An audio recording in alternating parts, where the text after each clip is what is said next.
Welcome everybody. Today is Tuesday, June 10th, 2014. This is the work session for the Board of County Commissioners, Pitkin County, Colorado.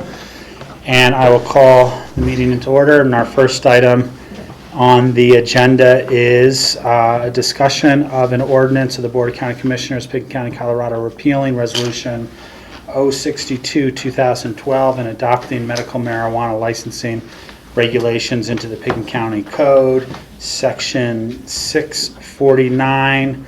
We've been talking about relooking at these and repealing the old one and bringing in the new one to bring them in line to be consistent somewhat with the retail marijuana licenses. And our packets have a good deal of information as well as a proposed language for the medical marijuana license regulations. And John Ely is going to lead us through that.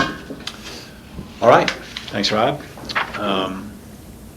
Well, it's been a while since we enacted the first regulations for the county. It was back in the summer of 2012.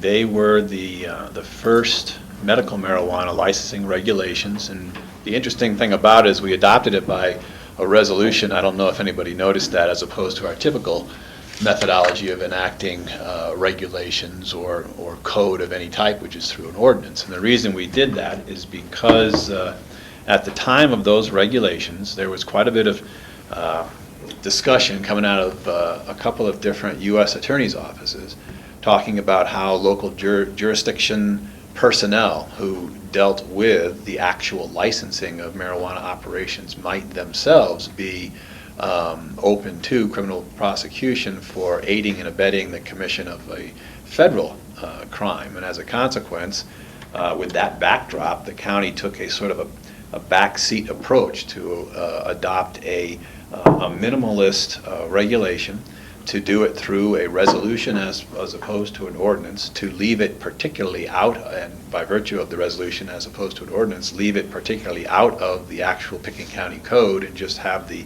regulations exist by virtue of the resolution. The review that was set up at that time was also a very minimalist approach. In effect, if the activity in the location proposed satisfied the state criteria for medical marijuana licensed locations and a somewhat cursory review of the underlying zoning that the county establishes for all property within the county, then the license was going to issue. And that's exactly how licenses issued in the county since June 2012. The county was not faced with a large volume of applications. In fact, we've only ever issued 6 licenses having to do with medical marijuana applications. We did that relatively soon after the enactment of the rules and licensing regulations by resolution, and since that time the activity has kind of slowed down. The complexion of medical marijuana changed when the retail marijuana statute was adopted in response to Amendment 64, and as a consequence, businesses have to make an election if they want to continue in the medical marijuana business or shift their inventory and operations to a retail marijuana profile, or to divide it up in some proportionate amount, or to continue to keep it in some state of balance to be responsive to not only their original clients, the people who are using it medicinally, but also open and available to the what was expected to be a brisk retail marijuana business. So, with the adoption of our retail marijuana rules and regulations pertaining to licensing and the conduct of businesses, we realized we should bring the medical marijuana rules into the same profile. Particularly what this proposed ordinance and proposed regulation provides is that from now on, for a medical marijuana license, there will be a public hearing and a public notice of that hearing, and that is consistent with the retail marijuana licensing procedure. That the BOCC will review those application requests and make an ultimate determination. That the county clerk will be the local licensing authority for medical marijuana, as that office is for retail marijuana.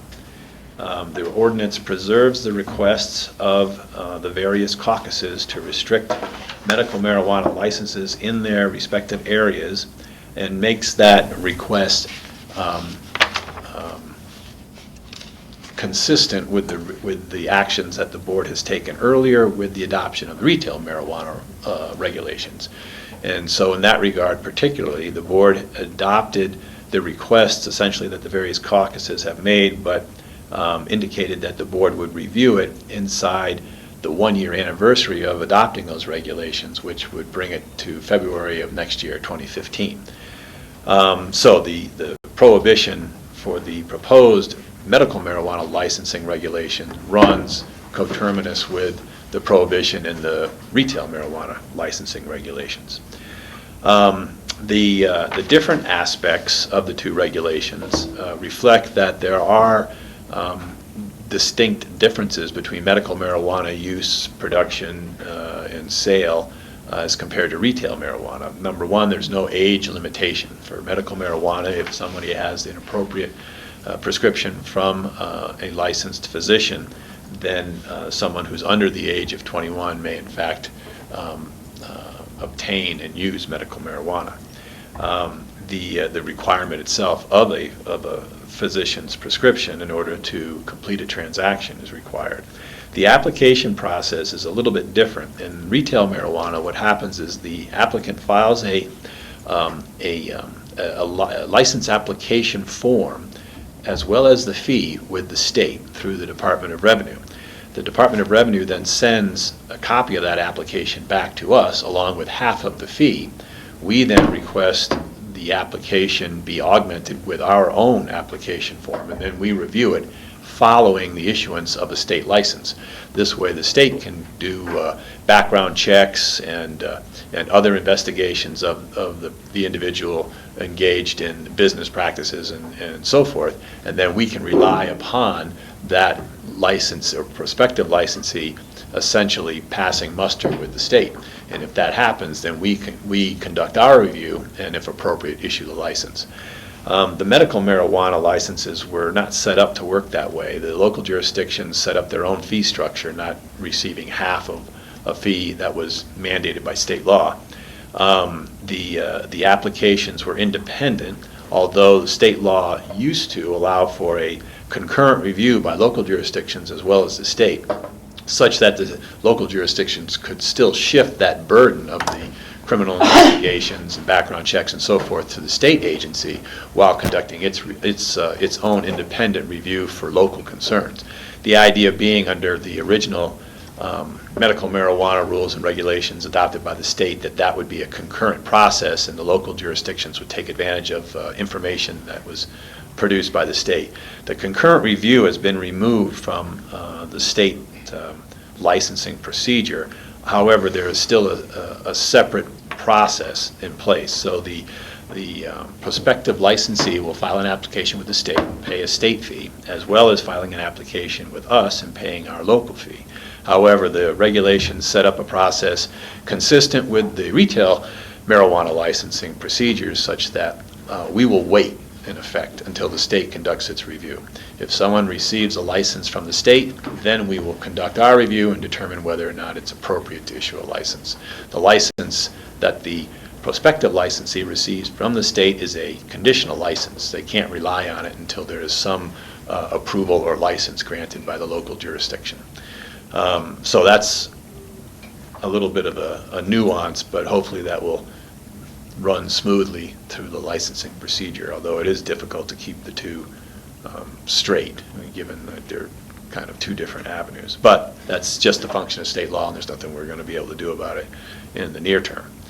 Apart from that, the construct of the license regulations is very similar, and in the majority of instances, exactly the same as the retail marijuana licensing regulations, as the board can appreciate just thumbing through it, particularly in the area of the criteria for the license and the review procedure for a license application, as well as the requirements required of a individual licensee at a given location. Let's see what else to mention in this regard. The criteria following, the review criteria for licenses following the retail marijuana criteria preserves for the board, I believe, the greatest degree of discretion and flexibility for the board, simply by referring to the local needs and that locality being legally defined as a neighborhood, but physically on the ground what a neighborhood is basically what the finder of fact determines it to be, and that's the BOCC. It can be a very localized block by block sort of analysis, or an entire caucus can be determined to be the neighborhood. It allows the board to make a highly subjective determination as to what may or may not be needed in that neighborhood as the board defines a neighborhood, and therefore preserves for the board a wide discretion to determine that a license should or should not issue. So, I don't know how I'm going to fill up 60 minutes. Hopefully not. Any questions, discussion? Rachel? Well, I just wanted to kind of add to this a little, which may spur a little further discussion, but at Colorado Counties, Inc., we had a roundtable in the Mountain District to discuss the marijuana issues, and then Sal Pace from Pueblo area asked people to discuss it again over lunch because his district didn't really talk about it. And so I just wanted to bring to the board's attention some of the issues that we've asked CCI to do further work or take a hard look at. The primary concerns we heard from other counties were banking and the cash nature of the business as being, very much an attractive nuisance, and that needs to be resolved. Then another top priority was the idea of caretakers who seemed to be so much flying under the radar that people were unaware. Are you growing 6 plants for 6 people, or they really have 100 plants, and who are the patients, and the registry and information on that is very scattered. I know we don't have legislative authority over that, but just to let you know, they're looking at it at the state level. Routt County and a few others expressed real concerns about illegal grows that are continuing, neither necessarily caretaker or anything else, but that their sheriff's offices and the district attorneys are very loath to investigate. They feel there's a certain uncertainty in the law, and where would they go with it? But some have conspiracy theories that these sheriffs don't like marijuana to begin with, and they want it to turn into a worst case scenario and see it repealed, so they're not taking action on what are. And we kind of raised that question, well, since the state is licensing, isn't it the state's responsibility also perhaps to investigate illegal grows, or to straighten the field out? The group also discussed the edibles, and there's just unanimous support that they need to be clearly marked as different from normal candies or sodas, or something in a very distinguishing fashion to make sure they're not accidentally eaten by others, as well as concerns about the potency questions, that there's too much inconsistency in the industry right now. And someone relayed a story of, well, someone eats a candy bar and it's supposed to have X in it and has nothing in it, and they're disappointed. And the next time they eat a candy bar, it has 2 times as much as it's supposed to, but they ate the whole bar because the last bar didn't do anything for them. To say nothing of the CNN reporter who visited Denver and That's conducted right. her own ad hoc experiment. Maureen O'Dowd, where her tour guide said he told him. But so the edibles were just a general concern, particularly consumption unintentionally by people who didn't even realize what they're doing.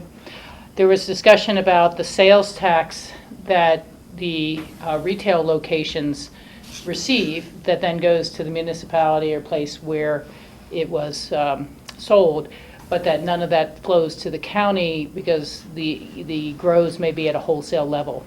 And shouldn't some of the sales tax revenue also flow to the counties for their enforcement activities and cover expenses and things like that? So there's a strong look at that.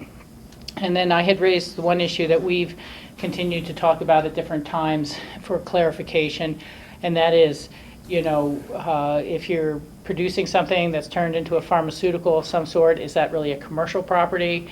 Should it have commercial zoning? Is it agricultural zoning? How do the property tax assessors deal with it?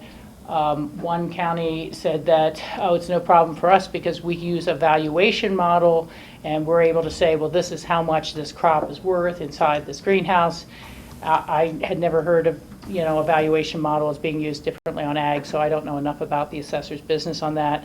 But, this concept of new ag that's all in greenhouses versus traditional ag, and does that change people's perception of what ag zoning is and maybe the tax exemptions that people get from ag zoning and things like that. So Eric Bergman will be kind of continuing work on that and getting more information. But, this commercial, traditional ag, somebody was saying something, once it's in a greenhouse, we tax it commercial as opposed to open field.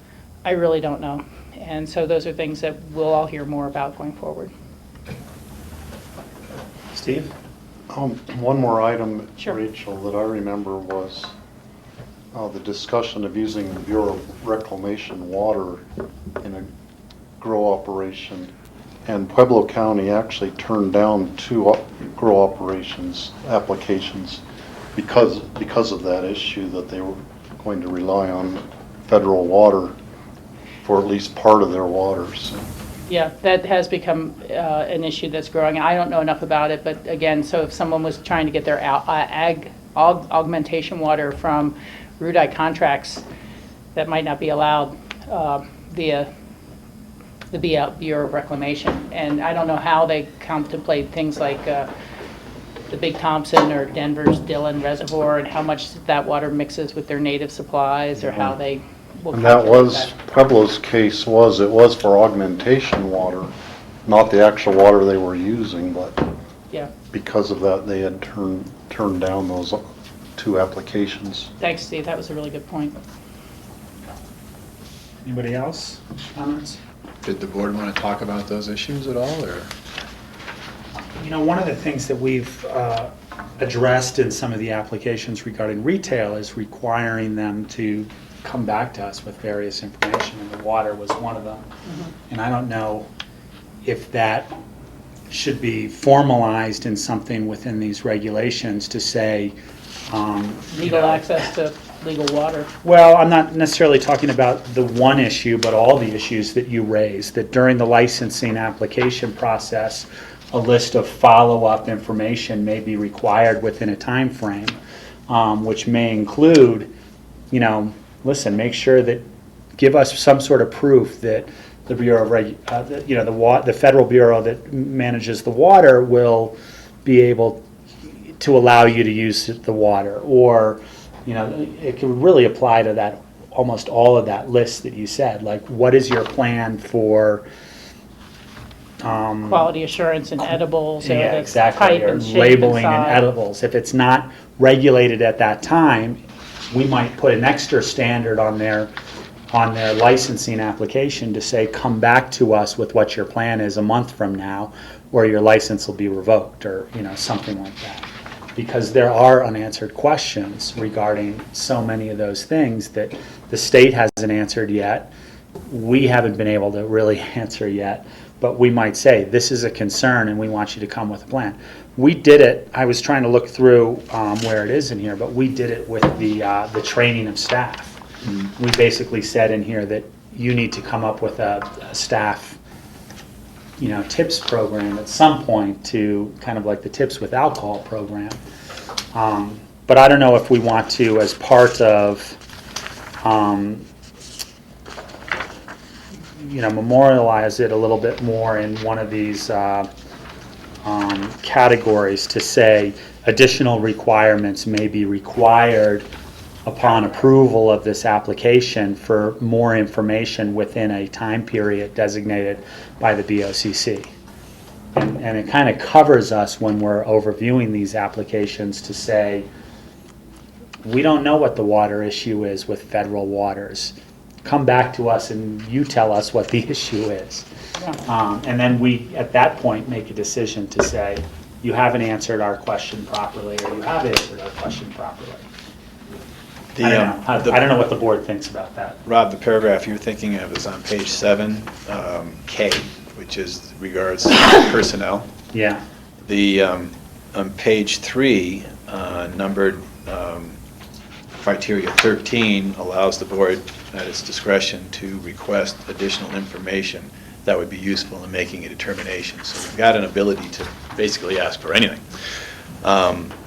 We have in the past issued licenses of a retail variety with conditions upon those licenses. We don't state anywhere in the regulations that we might do that specifically, so we could add that to the regulations that the licenses may be denied or issued with conditions, something along those lines. The water is mentioned on page 3 in that numbered item 10 as a requirement of the application to disclose what the source of the water is and what the expected consumption and disposal and so forth like that. There has been discussion of using water out of federal projects. It's an interesting discussion. To be honest with you, I can't imagine how it would work here, simply because the water that's in the only federal project in our county, which is the Fryart project, is not held by the federal government, the Bureau of Rec, or any other agency. It's held by state agencies. The facility is owned by the federal government, but the water in it is owned by a variety of conservation and conservancy districts. So I don't see a practical way to not allow someone to consume water that's, or to use water that's coming out of Rudai as part of an augmentation system. But we can always, inquire of that. That's certainly relevant, just to make sure that there is a legal supply available. So if you'd like, we include the conditional I would suggest aspect. when we see this as an ordinance, maybe have, either on page 3 as one of those numbers, or an additional requirement in the facility requirements, a language to what that is, and we can either move forward with it or not. I think that's kind of the purpose of today's meeting, is to come up with some suggestions that may or may not be included. Okay. That sound all right with the board? Yeah. Okay. Steve? One thing I would like to see is to try to keep this ordinance as much aligned with the retail marijuana ordinance as possible. If we added new things to this that aren't in the retail one, which maybe we'd have really valid reason for adding something or subtracting something, we should really make the same change in the retail ordinance. Yeah, Well, I think that would be the plan. I think that makes sense, just because it's too difficult to try to go from one to the other when the regulations depart too much, to be honest with you. I have a hard time doing it. So perhaps maybe the best way to do it is whatever changes are tweaked here, we'll revisit the retail and bring them both in, do a minor change for the retail, and then repeal and enact the entirety of the article. Yeah, that'd be good to amend it at the same time. George? I don't know if this would be the proper place or time, but on your number 12, you have statement of relevant zoning. That's on our page 3 as well. We haven't really broached this topic in depth in terms of allowing a commercial use in a residential zone area. And right now, it's been allowed with some licenses. And that may come up, it should come up for renewal, but that probably would require a more defined change or addition to our land use code specifically for marijuana use, whether it be grow sites or testing or manufacturing. Are we going to allow that in a residential area, or is that commercial? It depends on how the board wants to address it. We can incorporate something into the land use code, or we can just do it right here in this regulation. I've always preferred the licensing regulation, just because it affords the board greater flexibility and ease of amendment, as opposed to the steps you have to go through to amend a land use code. But basically what you get down to, whether you want to call it a discussion of zoning or a more accurate description of the activity as to whether it's really agricultural or activity or not agricultural activity, is fundamentally, where do you want to see these types of businesses licensed? I mean, that's really what it comes down to. By excluding, at least until February of 2015, the activity from a number of different caucuses, the zoning question is put aside. This area is not available, this area not available, and so forth. Which means it then becomes available someplace else, and so the areas start to contract on where it is available. So that's really the discussion. Where do you want to see it? Where grown, sold? Where do you want to see testing or infusion, manufacturing type activities take place? The compliance with underlying zoning is not much of a catch, with the exception of the location of medical marijuana centers or retail marijuana stores, essentially the same thing, a retail outlet. They are only allowed consistent with zoning in a commercially zoned area, so that's fairly restrictive. Almost all of the zone districts in the county allow agricultural activity, and if we continue to recognize marijuana cultivation as an agricultural activity, then it's allowed in virtually every zone district in the county, and the discrimination then falls to the application of other criteria in the licensing review process as to whether or not the location is appropriate.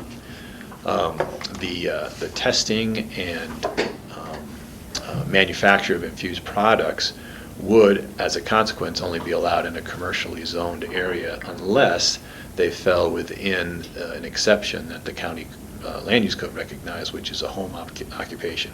In other words, if the enterprise is small enough that it doesn't employ a lot of employees, there aren't a lot of traffic trips and so forth, you can conduct it right out of any residence, which if it does fall within that parameter, then it's available to almost every zone district in the county. If it doesn't, if it's larger, then it could only be allowed in a commercially zoned area. So that's right now the implication of the way the criteria 12, the relevant zoning lines up. If the board wants to restrict it more, then, like I said, we can do it any number of ways. What it really does, though, is beg the question of, well, where do you want to see it and where you don't want to see it? And that is a broad question.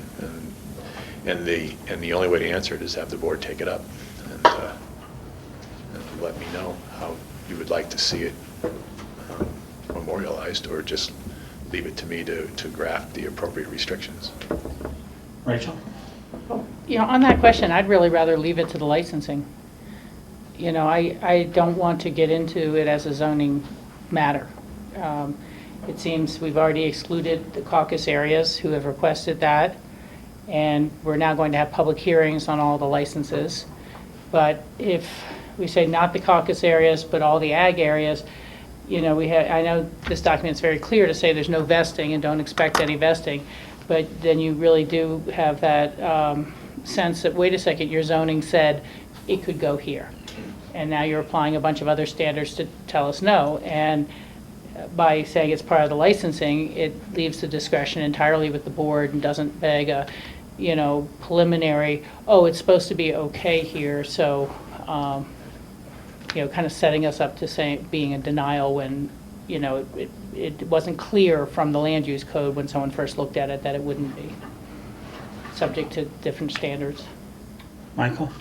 Yeah, but it won't be clear in the licensing procedure either. That still puts them at a disadvantage. I mean, a business would like to plan. And so it's based upon what's appropriate. We've had that in front of us already, so. But I like the direction that it's going in. George and I requested this kind of direction initially and didn't get it, but I have a question on number 15 on page 5. So it says license will not be issued. Now, and that is that referring to the moratorium that we have? No, these are requests of the caucus areas. So there is a request from Woody Creek and the Frying Pan and Emma that no licensed activities be allowed to occur in their particular caucuses.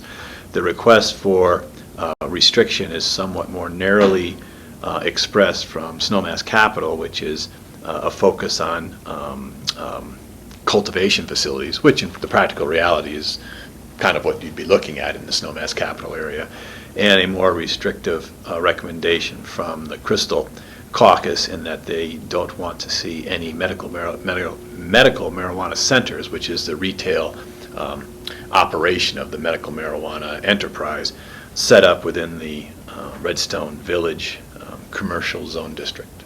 So there's a the caucus has asked for a moratorium on, Actually, the caucuses didn't ask for the moratorium. We did that on our own. The county initiated that itself.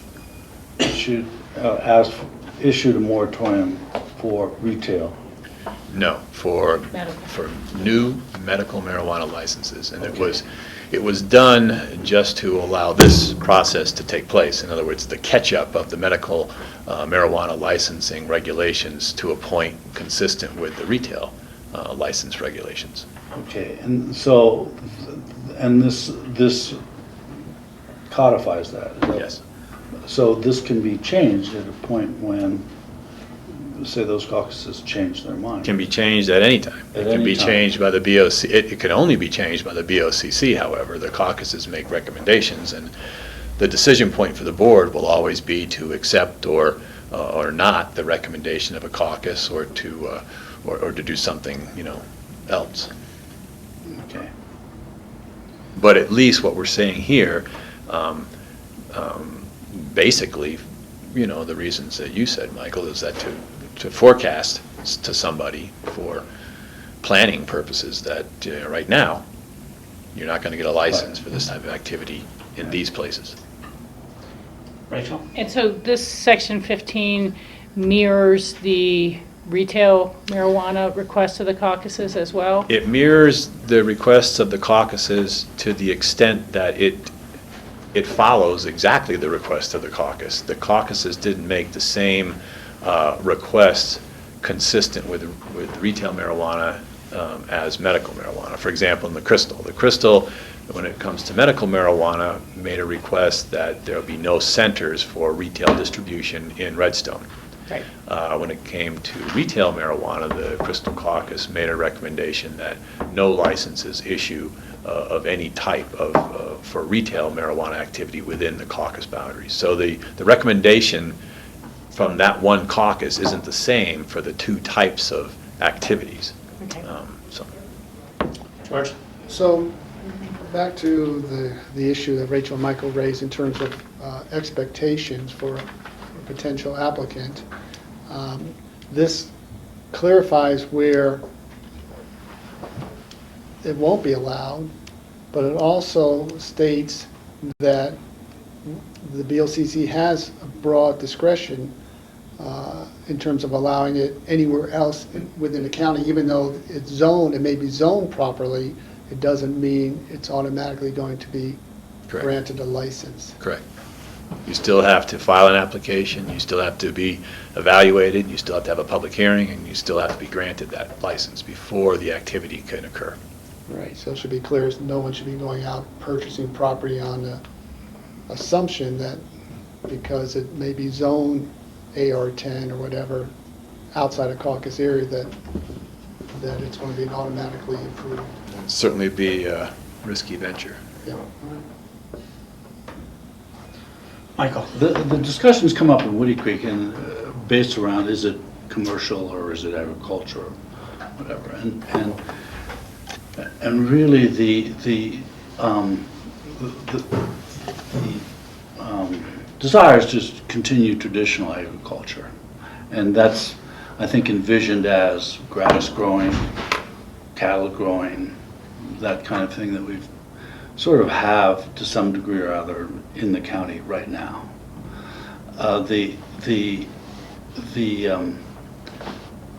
My thoughts have been that rather than frame it in terms of traditional agriculture or agriculture, you break agriculture into low-intensity agriculture and high-intensity agriculture.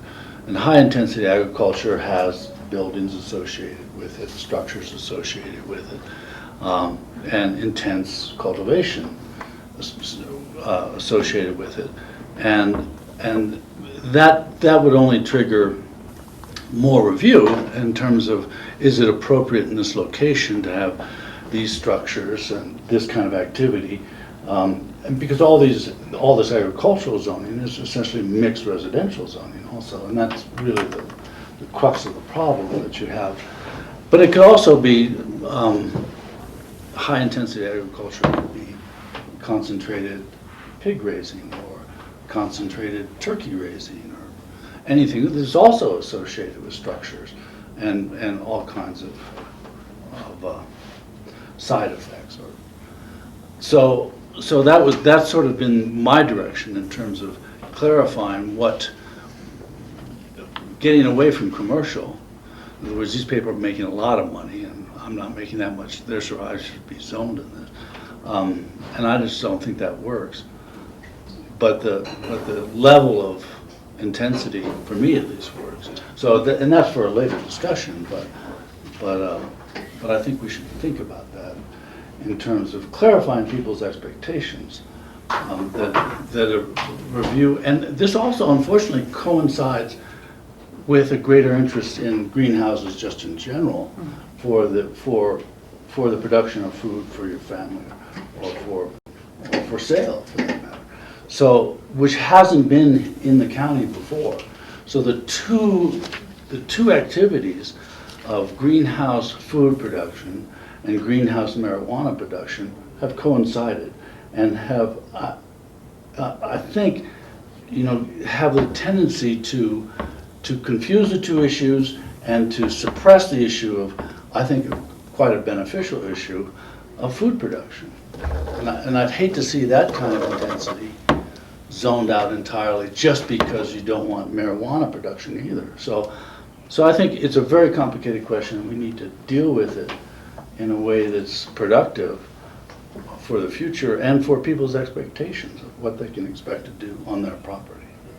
George? Yeah, along those lines, when you talk about high intensity, Michael, when we use a greenhouse as one example, high intensity for realistically for food production versus marijuana production would be perhaps the size of the greenhouse, because what's going to be most cost effective. And the other aspect that comes into play would be the idea of security, where in normal traditional ag, you don't have to worry about security and all the state regulations that licensees have to comply with. So I don't know, and it's just part of the discussion in terms of how to differentiate between traditional ag and perhaps a marijuana ag, because you've got those different additions that impact the land and the adjoining neighbors. Rachel?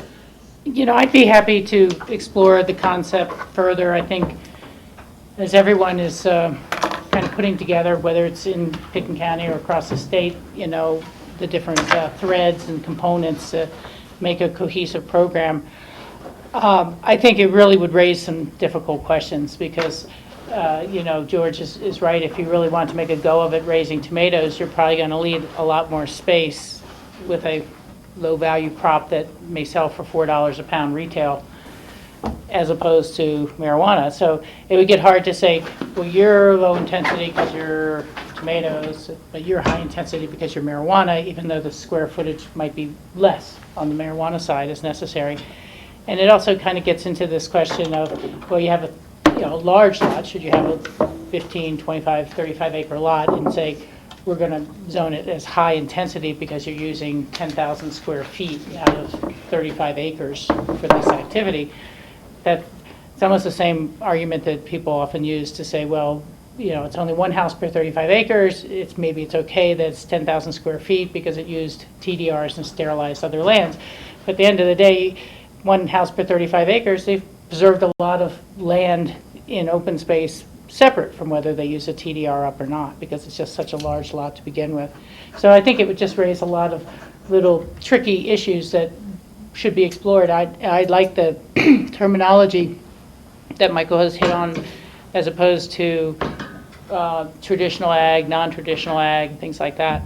But at the end of the day, I want to make sure we're not over-regulating to a point that you just see more of the illegal grows happen, or you see everyone moving into that caretaker model. And there seems to be at least some backlash to the high level of taxes. And so it may be different in a resort community like ours, a lot of tourism, people coming through. But a lot of the folks who thought they were going to go to recreational are now staying with medical because for their clients, it's much less expensive based on the state taxing scenarios. And so, I just want to watch out for that law of unintended consequences and the pendulum swinging. You read the reports that are coming out of the state so far with the tax revenues and, the sales and number of shops open and so on. And it really makes you think about how large an underground market there had been in the past. And, it's kind of nice.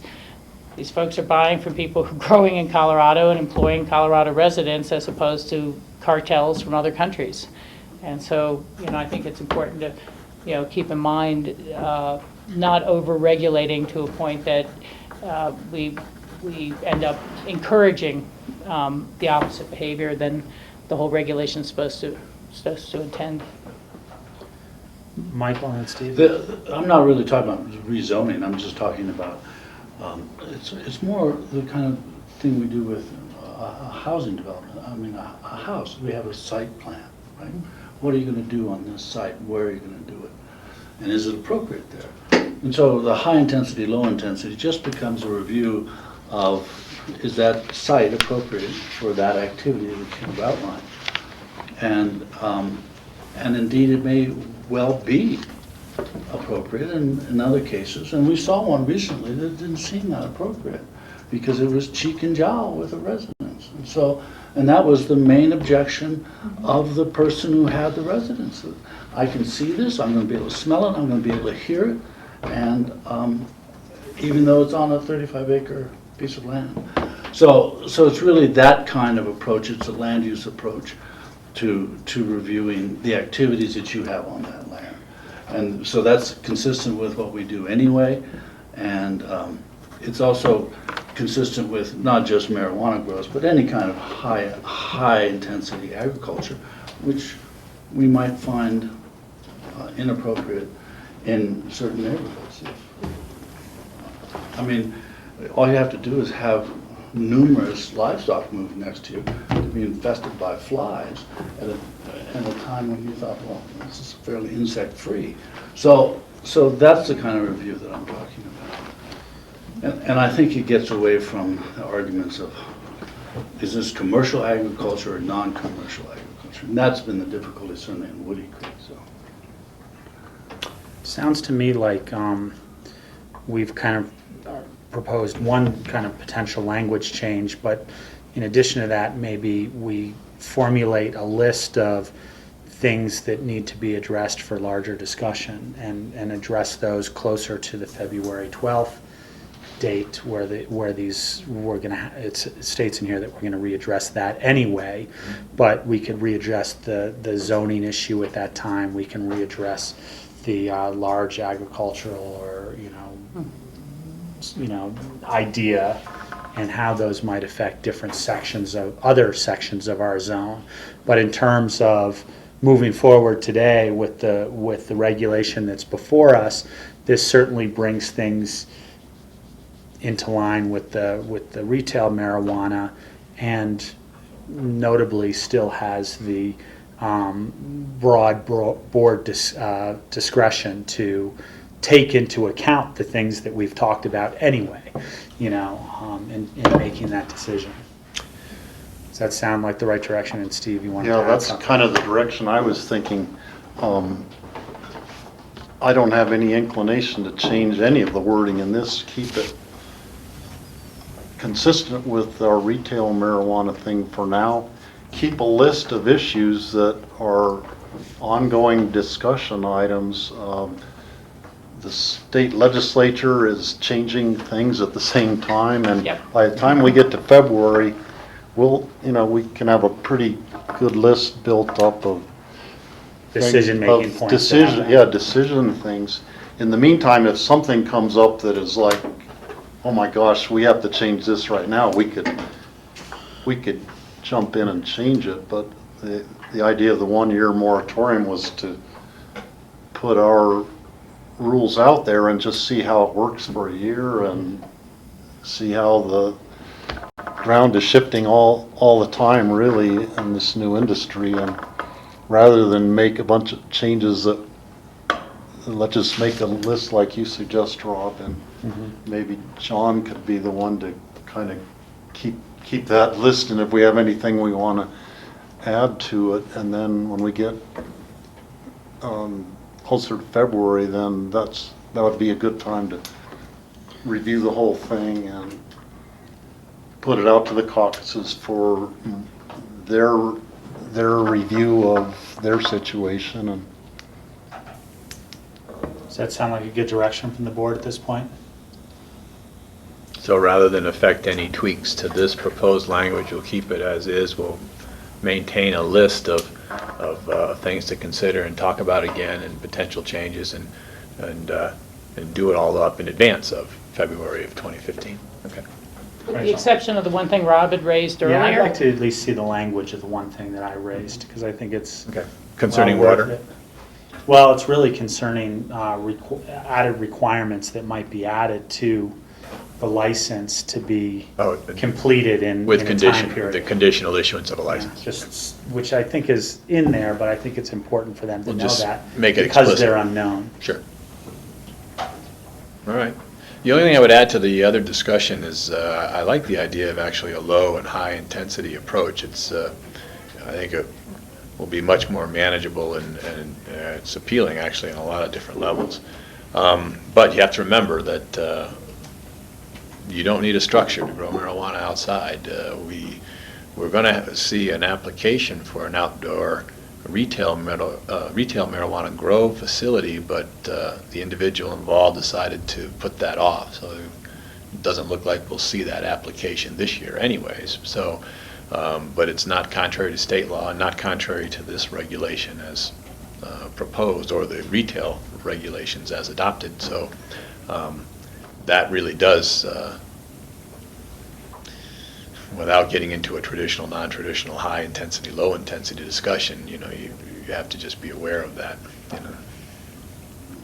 John, but if there are ancillary things like fencing or high fencing or hurricane fencing or whatever, if it's just a field of marijuana, go for it, man. But you're not going to do that. You're going to actually have other things. So I think that it would tend to go into, because typically you don't fence off in a security sense your hayfield. No. Right? So I can make a distinction between a 6-foot or 8-foot fence surrounding your marijuana crop versus none on your hay crop. So, Although, you will see a fence around a hay crop just to keep livestock out, typically. And as far as height and materials, or any of that kind of stuff, there are no requirements at the state level, at least. yeah, Just a fence. Well, there is some fencing, but that also falls within our wildlife-friendly fencing in theory, if there's some development there. The fencing and structures with haying are typically, once the harvest is bundled up, it's put in under a shed or behind fencing so the elk can't get it at that point. So if elk go through your hayfield, so be it. But you don't want them through your storage facility. I'd like to see elk go through a marijuana field.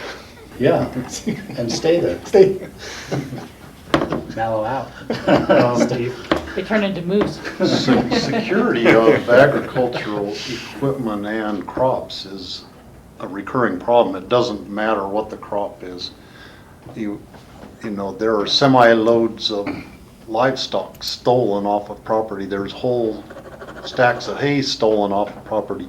There's combines and tractors stolen. There's fruit and nuts stolen right off of trees, or melons out of fields. The list goes on and on. It doesn't matter what the crop, if it has a higher value to it and it's easy Access and you're out in the countryside, you don't have security out there guarding it, and it's a perennial problem across the whole United States. I was under the impression the state law said that you have to be indoor grow. I didn't Not at realize all. you got to have open field grow. Not at all. It can be outside. The only requirement is that there is a fence, but the fence type, construction, height, none of that is specified. So it can be a function of multiple factors that are, reviewed at the time the license is reviewed. The only thing that is particular, that is required, is surveillance cameras. And they can go on a freestanding pole. Okay, looks like. I'm okay with this. Just one more comment on Michael's idea. If Michael's idea was put in, it would be under the review criteria.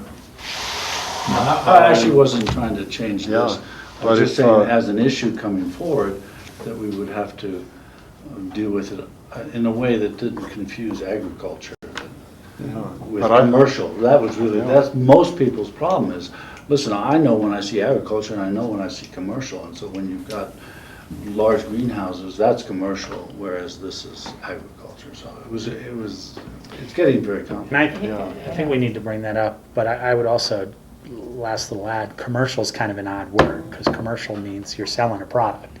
If you're selling your hay, it's commercial.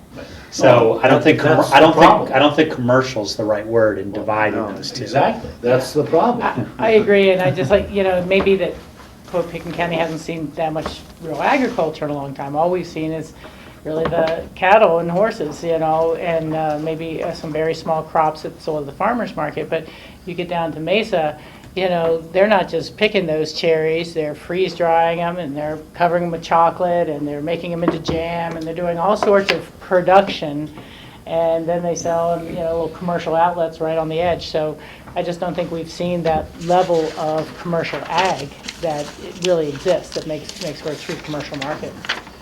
John, it sounds like you've got some good direction there. Yep. and The Thank board will see this at the next regular meeting, not tomorrow, but 2 weeks after that. Thanks. Board, do you want to take a break, or do you want to go to just talk about future agendas? Let's knock off future agendas real quick, if that's okay. Okay. I saw a couple of things that need to be addressed, unless you want to start, John. We had a couple also, so if you want me Well, to go, or if you want to go. mine are pretty simple. Okay. One, on June 17th, we need to have locations for these executive sessions because we're in the Rio Grande meeting room, and that does not work for an executive session room. Oh, okay. So I don't know, and one of them's a joint meeting with Open Space and Trails, so we need a fairly sizable room. Hopefully we could use the for city that. council chambers or something like that. Would be So I think ideal. we've got a couple of days where that happens, also on the 24th, and that's it. So that was really the only, well, the other thing was, there's still the unknown on the Celestial. That's on my list for you. Steve? The one thing I noticed on July 9th, we have the second reading of a ground lease for the Hunter Longhouse. But we don't have, the first reading is not listed anyplace. The first reading is actually an emergency ordinance for tomorrow, and the reason for no, that's common ground. That's common I ground, yeah. apologize.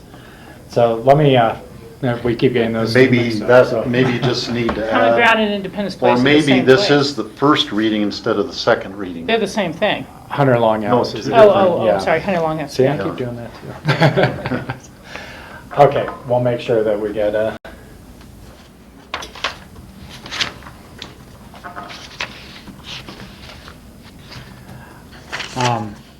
so. John, go Was there ahead. another? Well, one quick one. On Tuesday, July 15th, regular work session, you've got 2 hours blocked off for airport advertising. I'm just curious why you thought you would need 2 hours for that. I don't think we do need 2 hours for that. Down two. So that's probably, that'll get fixed as we move forward. Rachel? I will miss the work session of the 15th. I'll be coming back from the National Association of County meeting.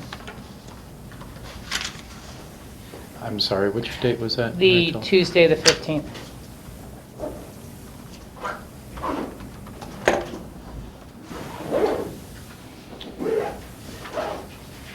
John? Okay, so the Celestial meeting, the follow-up meeting, we are proposing for July 21st, which is a Monday. The board had indicated that possibly a special meeting for this would be appropriate. Right now, we are looking at 9 to noon, which all the participants can make that day. So we wanted to check with the board to see if that works for everyone, so we can get that scheduled. Again, it does work for all the other parties involved. My only comment, would it be safe to schedule 9 to 1? Well, I think that would be, yeah, up to I mean, you guys. I think 3 hours is where we're at, having left, but I would rather schedule it for, Till 1 honestly, and till not that have day. other If we need to commitments. take a lunch break and come back, we finish on this day. And, you know, Yeah. I mean, Okay. 9 to 1, 9 to 3, 9 to 5. I mean, I don't anticipate that at all, but I'd like to get it done. Does 9 to 1 or 2, I mean, I guess it's what the board's comfort level for how long it's going to take you all to work through the issues at this point. Personally, I think 9 to 1 is safe. Hopefully, we close earlier, but there may be breaks needed. There may be executive session discussion with the attorney, you know, and it's best that way that when none of us book a lunch meeting with someone and have to go, you know. And but we'll let them know we don't intend the applicants or objectors to fill all that time. We might really need a lot of time for board discussion to find a resolution that passes. Would it make more sense to go 9 to 2 and give you guys a lunch break or break in between here? I would say 9 to 2 with a potential lunch break, and if it's over at noon, it's over at noon, and we have our lunch break then. If it's over at 12:30, we have our lunch break after, if at that point we want to take a Yeah. break and come back.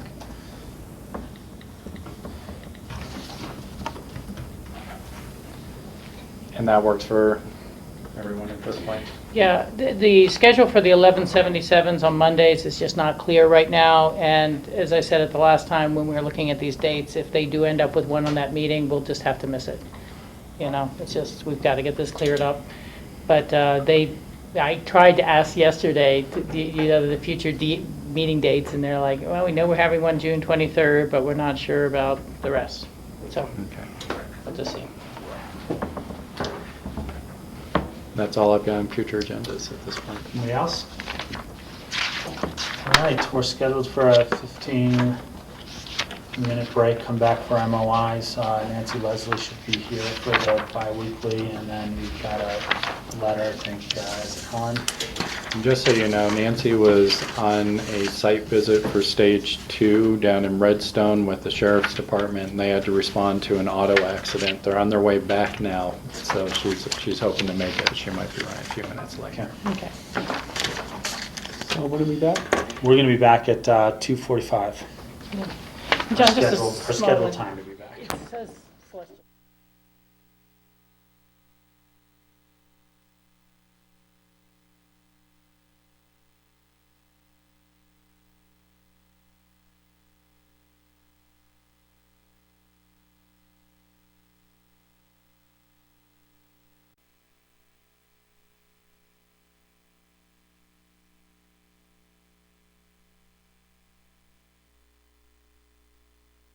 Back. It's Tuesday, June 10th. This is our work session, Board of County Commissioners, Pitkin County.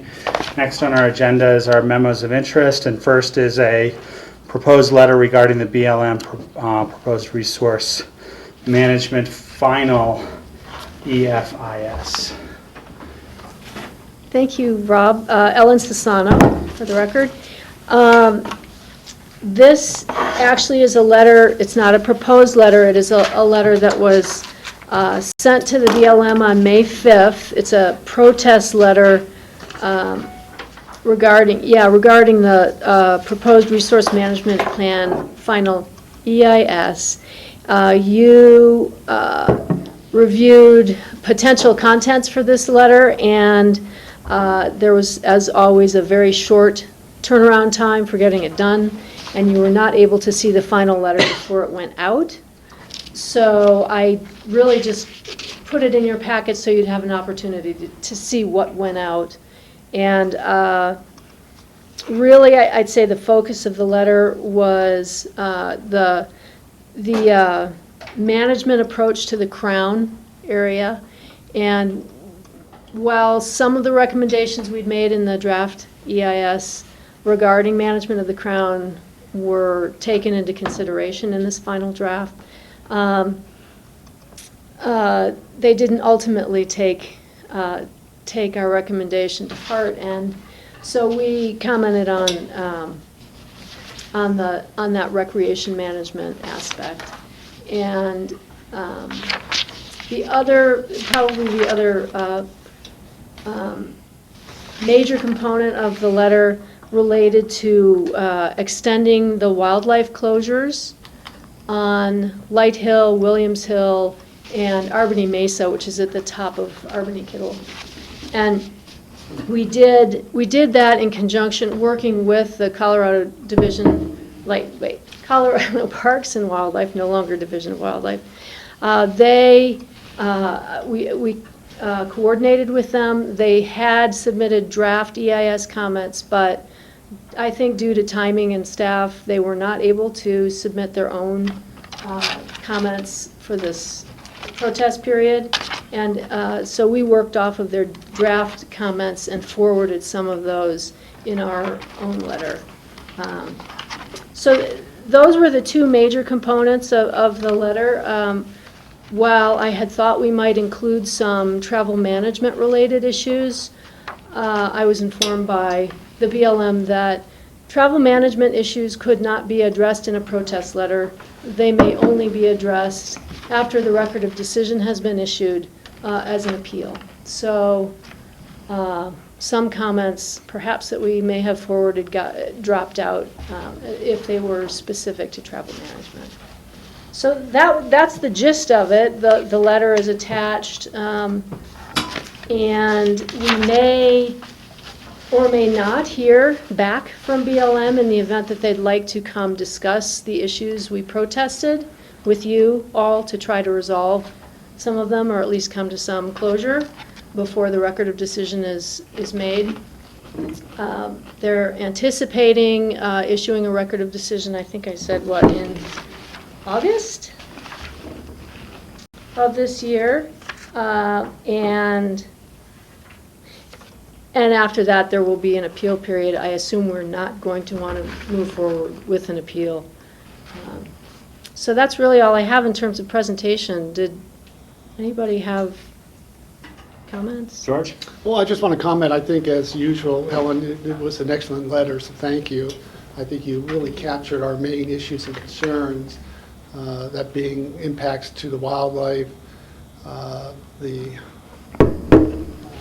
expanded use for recreation without the BLM having adequate resources to actually manage. And I wonder, your last comment, in terms of whether we may want to have a discussion of this with the BLM, whether that would be fruitful or not. You know, typically it's interesting. We have quarterly updates with the U.S. Forest Service as one of our partners, and we really don't have discussions with the BLM per se.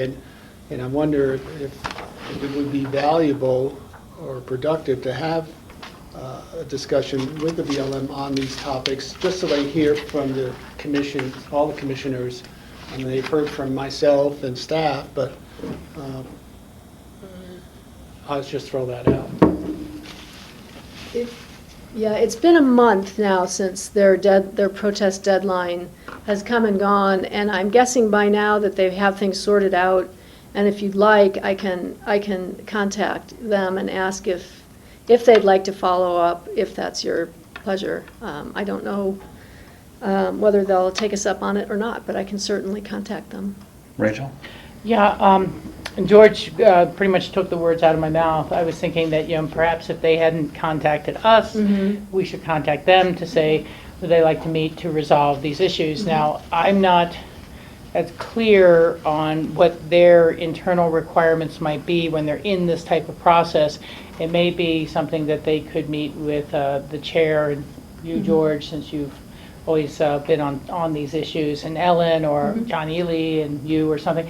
Maybe that they need to meet 2-on-2 instead of a public hearing since they're in the middle of a process. But whatever way, I think we should just try to make that connection happen. And, on the one hand, I think, maybe we wouldn't appeal, but on the other hand, I think protecting the wildlife interest of the Crown might be worth an appeal, and especially given the public hearing we held in Elgibel before submitting comments, and way back at the beginning of the process related to use on the Crown, and there really was a lot of citizen interest in that. And so I think that is the issue we should continue to follow up to the extent we can. Okay. Great. Thank you. Thank you.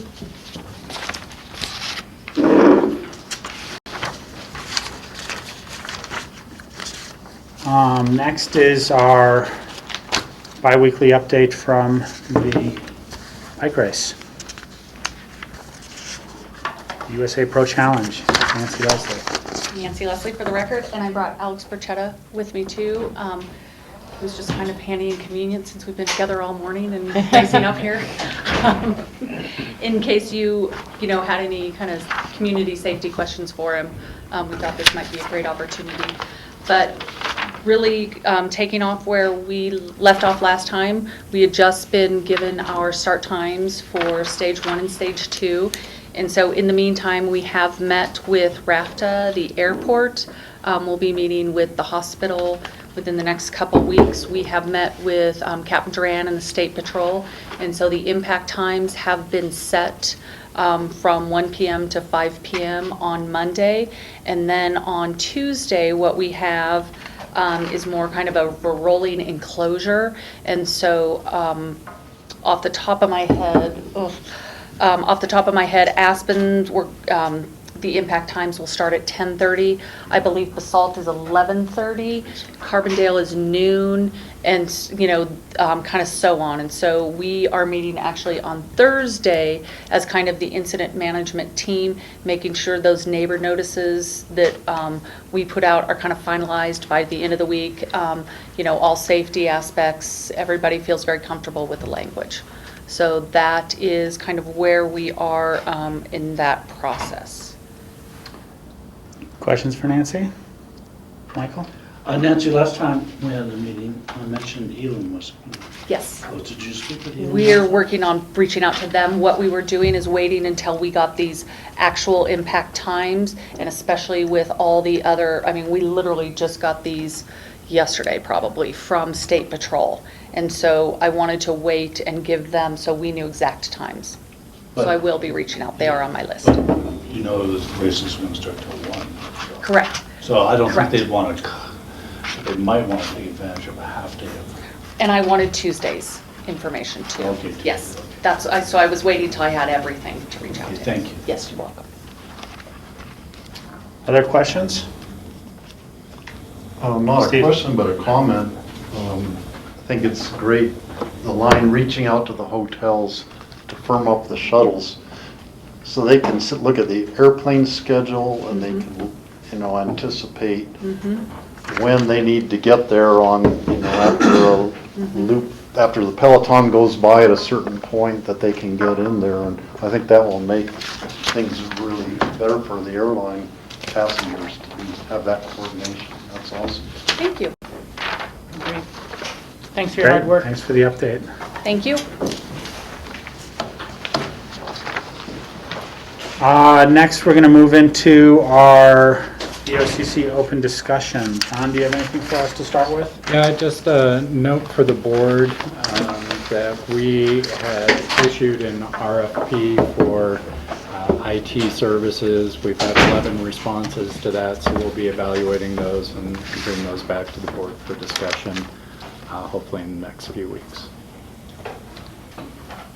Any other commissioners have open discussion items they'd like to discuss at this time? Rachel? I have two things I'd like to bring forward. One is the draft of these oil and gas compromise rules that are kind of being circulated now. The background is that there is a potential of citizen initiatives to do a number of different things. There's been a number of different titles filed with the Elections Commission that would either ban fracking outright or grant total local control for the approvals. And the state administration has been trying to bring the industry together with the proponents of such measures to see if there might be compromise language that would increase at some level the role of local government in the permitting and locations of oil and gas. And, so as all counties are, we're kind of being asked to comment. Is it something we could live with? Is it something we'd rather just stay silent on? Is it something we'd like to ask to be beefed up further? And as I understand it, the governor would have to decide to call a special session if this was going to be passed, and isn't going to do it if there doesn't seem to be enough support. So we could, potentially ask, Cindy Human with ComDev in conjunction with John Ely, the attorney's office, to give us any comments on that tomorrow at the end of our regular our regular meeting, and move forward from there. But just wanted to bring that to the board's attention. Yeah, I think it'd be nice to get a staff member at least up to speed with what the compromise proposal is, and I should have mentioned it before Ellen left, because she did so much work with us on the oil and gas regs before. Yeah. So that's all I really have to report on it. I don't have a firm opinion one way or the other, but I was just suggesting that maybe Ellen and John and Cindy could take a look at the drafts and then offer us some comments at tomorrow's open discussion at the end of our regular meeting, if we'd like to weigh in one way or the other. What's the time frame regarding this? I have no idea. I guess it's as soon as Is they it can something just- that we should say do for tomorrow, or do for next week's open discussion during our work session? Right now, I think it's unclear what the timelines are. I think we may want to open a discussion. It's actually a fairly short piece of legislation. I had a chance to look at it this morning, and I think we could at least open some initial comments about what concerns might be or such, so that we're in a position to take a position quickly. I just didn't want to put a 500-page document on her desk and say, Yeah, review this for No, us tomorrow. it's about 2 pages. So. Yeah, that makes sense.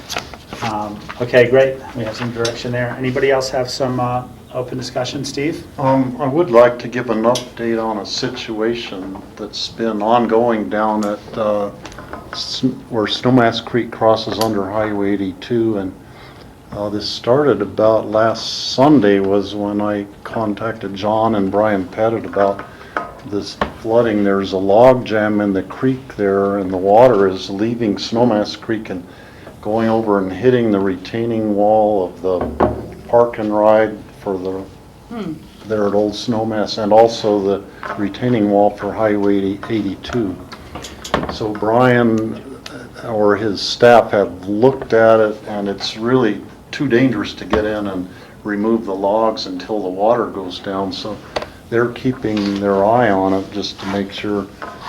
I guess they decided it wasn't threatening either the highway or the parking lot, so it's not worth risking somebody's life to go in and remove the logs at this point. But Yeah, Steve's correct. There is a log jam in the river right now, and it's causing really pooling up against the wall. His staff has looked at it. Doesn't look like it's a threat right now to erode the foundation or what have you. It's more pooling up against the wall. Water's moving at a pretty good clip right now, and so we'll be reevaluating that and looking at the log jam and actually who would be responsible. It's not clear who would be responsible right now for removing that. So, yeah. Well, it looks like just keep us up to date on that one. Any other open discussion from commissioners? Yeah. Rachel? One other pretty timely update. I think we all kind of got various emails at the end of last week that Senate Bill 23, the Ag Water Efficiency Savings for Stream Enhancement Bill that Gail Schwartz had carried, died because the governor vetoed it. And he issued his statement as to why he was issuing it, or vetoing it, and that it was primarily that, quote, the water community was divided. There's a lot of different aspects of that, but in many ways, although the bill was limited to creating in-stream flow values on the western slope in the Colorado River District and the Gunnison District, the Front Range interests were afraid that it may prevent future trans-mountain diversions or impede their ability to move water eastward. And at the same time, of course, we are being asked to find methods and processes to cure our own non-consumptive need shortfalls. And non-consumptive needs, of course, are the environment and recreational activities on water. We have severe problems on the Crystal, where the flow got, during the drought years, as low as 2 cubic feet per second, although the minimum stream flow during irrigation season is 100 CFS. And we had hoped to work with some of the ranching properties there to upgrade their facilities, and groups like the Nature Conservancy and other NGOs were at the table and really helped shepherd this bill through, saying that they have members who would invest in ag efficiencies for the farmer or rancher if some water could be left in the stream, and that's their goal, to heal the streams. It's a very interesting term to say the water community was divided, because if the water community is divided at all, it certainly is the West Slope saying there really is no more water left to develop in our basin, and the Front Range saying, oh, we're sure there's another 200,000 acre feet we could squeeze out somewhere, another 2 root eyes and 2.5 root eyes. And so I think that we really need to send a letter from this board to the governor to let him know of our disappointment with this failing, and particularly tie it into the state water plan, because those drafts are going to be coming from each basin as to how they hope to deal with their water issues on the end of the month, either the 15th or the 30th. I think that deadline may have been moved back a little bit. But then the state is going to sew them all together into one large state water plan. At the CCI meeting last week in Keystone, heard a presentation by James Eklund, the head of the CWCB, and the spokesperson and the chair of the South Platte Roundtable. And the South Platte is where most of the doubling of the state's population is supposed to occur in the future. And he made his case that we need another 150,000 acre feet in order to preserve ag and not have to just buy and dry ag for all this municipal growth. But we really don't want to reduce lawn irrigation more than 15% off of our current standards. That won't even get them as low as Denver's current water irrigation, lawn irrigation standards. And that it should all be done through incentives, not any sort of regulation or mandate. And to me, that really just equates to, we want 150,000 acre feet to irrigate lawns for new growth. You know, the whole saving ag is a bit of a mirage, and there's never been any proven nexus as to how ag would be saved. You know, no conservation easements on the ag land. I mean, people are starting to talk about those concepts, but concepts of land use planning or smart land use planning or rate of growth or anything across the Front Range has just been entirely rejected and doesn't even have a place in that proposal. And so while the governor has repeatedly stated that the first conversation about water in this state has to begin with conservation, here we had a ag efficiency water conservation measure teed up, ready to go, past the legislative lawmaking houses, and was yet vetoed. And there's always a little grapevine gossip that goes along, but the word was that he had told one of the sponsors that, this won't alienate my constituency. it won't alienate anyone by vetoing it. And it's like, yes, it will. There's all sorts of projects, whether we were, as the Pitkin County Healthy Rivers and Stream Board, at some point in the future, able to work with the Salvation Ditch Company and upgrade their facilities and offer them money for new equipment, supplies, whatever, and then keep more water in our endangered stretch here above the city of Aspen, or the Crystal, or as Steve has pointed out repeatedly, Snowmass Capitol Creek area. It just took a tool out of the box. And literally, there are no true non-consumptive needs tools out there, for us to use to heal our own streams and protect our resort economies. So I think that we should, and I'd like the board's blessing that we write a letter to the governor to express our disappointment with this. And then I also think we need to embark on a larger effort, perhaps to approach the River District. The River District was split with the 4 headwater communities supporting this legislation and the balance not.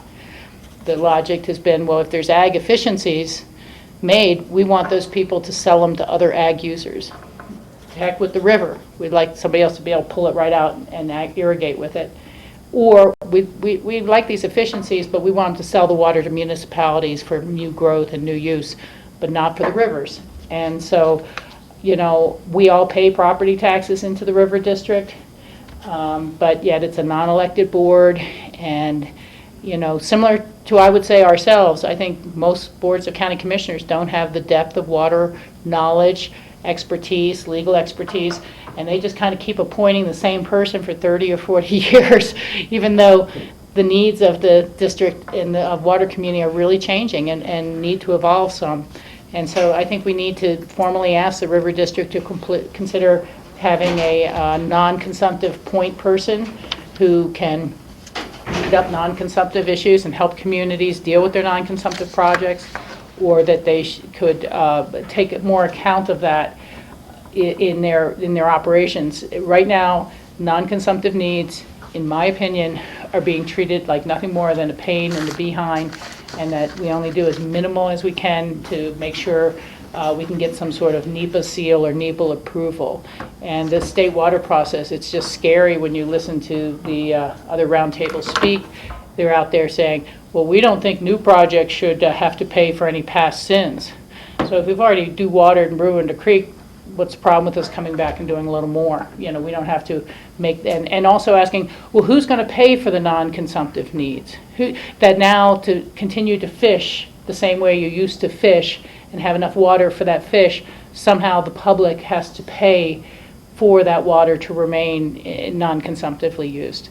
And so it's just a matter that we need to take seriously and let them know that the water community is very upset with this.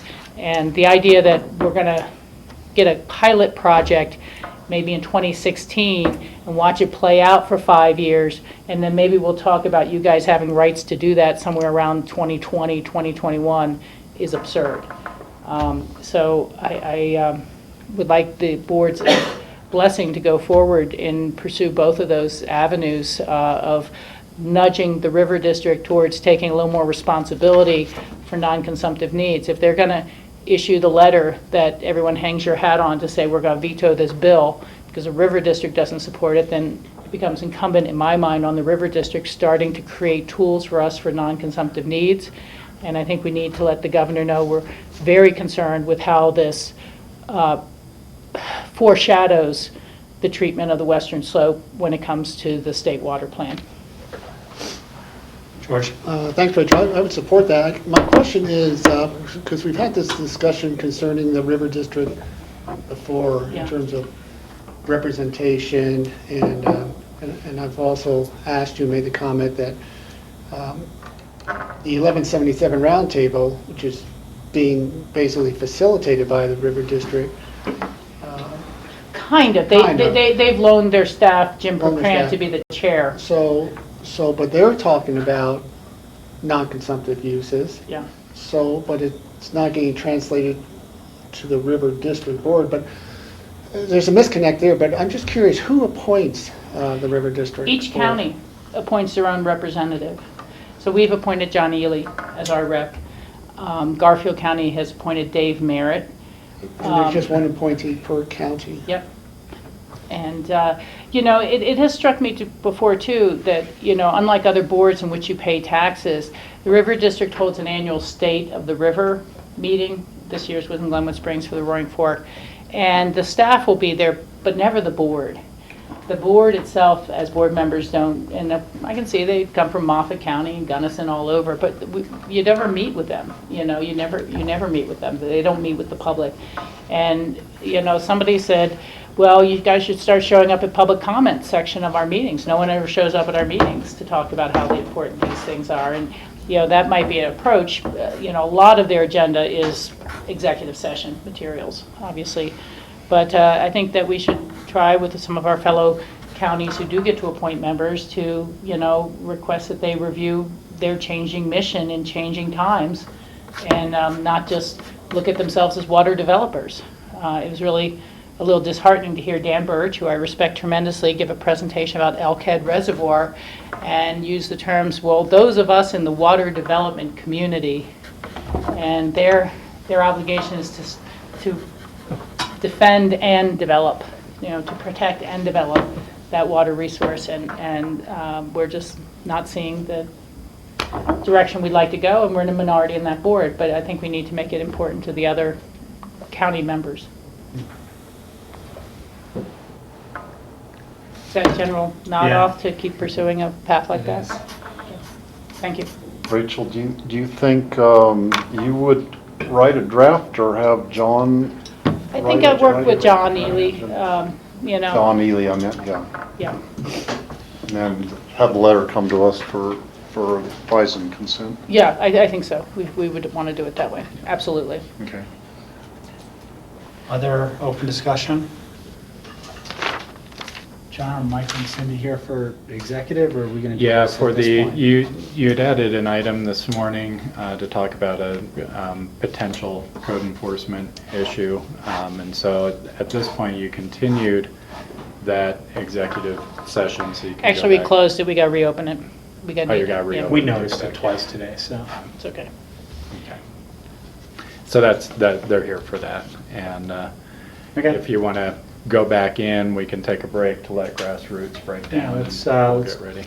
take a, Let's take the 10 motions minutes. first, and so I'll take a motion to go into, call a special meeting for the purpose of going into executive session for property negotiation, CRS 24-64024E, and we've got some it's code enforcement, which is CRS 24-6204B. so moved. Second. We have first, second, any discussion? All those in favor say aye. Aye. So we'll take a 10-minute break. Is that good, guys?